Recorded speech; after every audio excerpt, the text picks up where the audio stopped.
melihat melalui layar monitor mungkin ada yang dari dalam, dan kami sudah menyampaikan apa yang harus kami sampaikan. Intinya kami ingin demokrasi ini diselamatkan.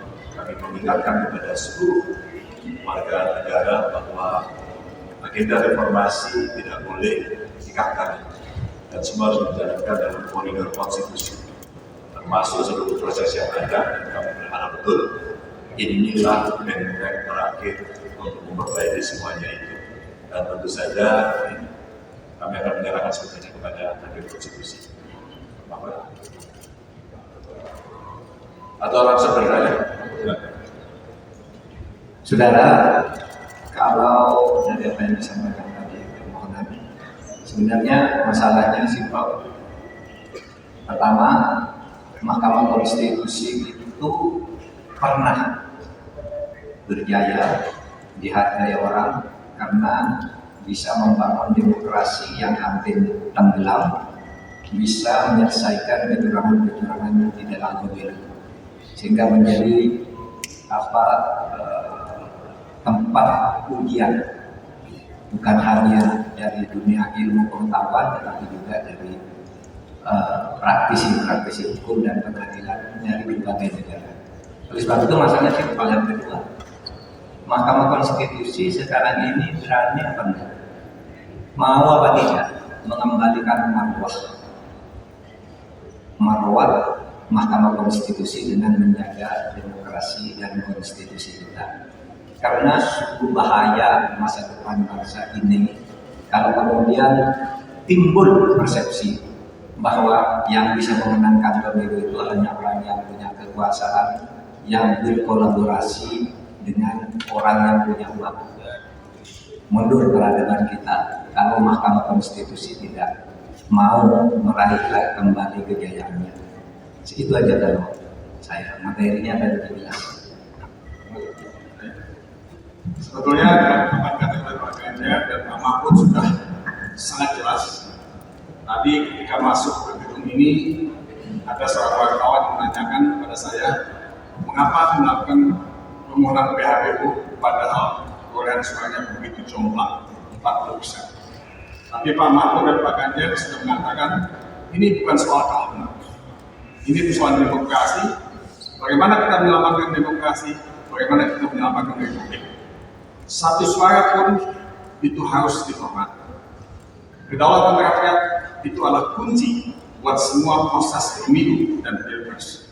Kita tidak boleh menafikan bahwa banyak suara-suara yang dikorbankan, banyak suara-suara yang tidak mendapat kesempatan untuk dihitung, atau banyak juga suara yang digelembungkan. Semua ini bisa dibereskan, dan Mahkamah Konstitusi adalah penjaga konstitusi yang mesti mengamankan konstitusi sekaligus mengamankan demokrasi supremasi.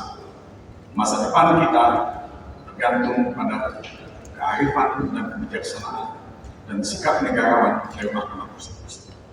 Kita sebagai negara demokrasi ketiga terbesar di dunia tidak boleh mundur ke belakang. Kalau bisa kita menjadi negara nomor satu di dunia dalam menegakkan demokrasi. Inilah mimpi kami sebagai bangsa, mimpi kita semua. Mudah-mudahan Mahkamah Konstitusi menjadi juru selamat kita. Ya. Mungkin itu saja tambahannya. Terima kasih. Pak Todung, tadi juga disampaikan secara tegas bahwa pemilu harus diulang dan nomor 2 harus didiskualifikasi. Ini alasan-alasannya mungkin bisa dijelaskan sedikit. Alasannya sudah kami kemukakan dengan cukup jelas tadi.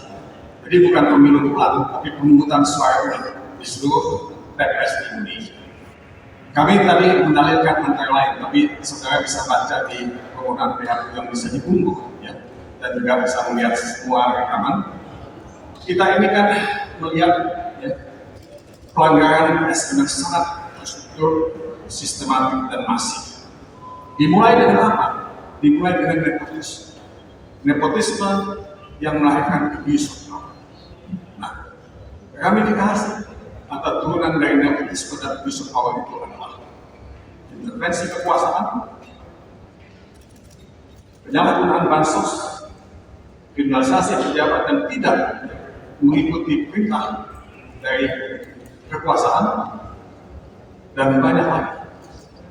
Kita melihat baliho diturunkan, kita melihat Pak Ganjar, Pak Mahfud tidak bisa tampil dalam acara-acara itu, kita melihat algoritma kekuasaan yang menggiring pemilih ke TPS, tapi tidak punya kebebasan. Ini absurd, sangat absurd untuk mengerti. Tapi that is what happened. Algoritma kekuasaan kemudian masuk ke algoritma IT yang melakukan penggelembungan suara, dan itu tidak bisa dideteksi karena KPU tidak transparan dan akuntabel. Nah, mungkin itu sedikit saja jawaban. Nanti kita bisa lihat kembali secara lebih detail dalam proses kemudian. Makasih ya. Oke, ya.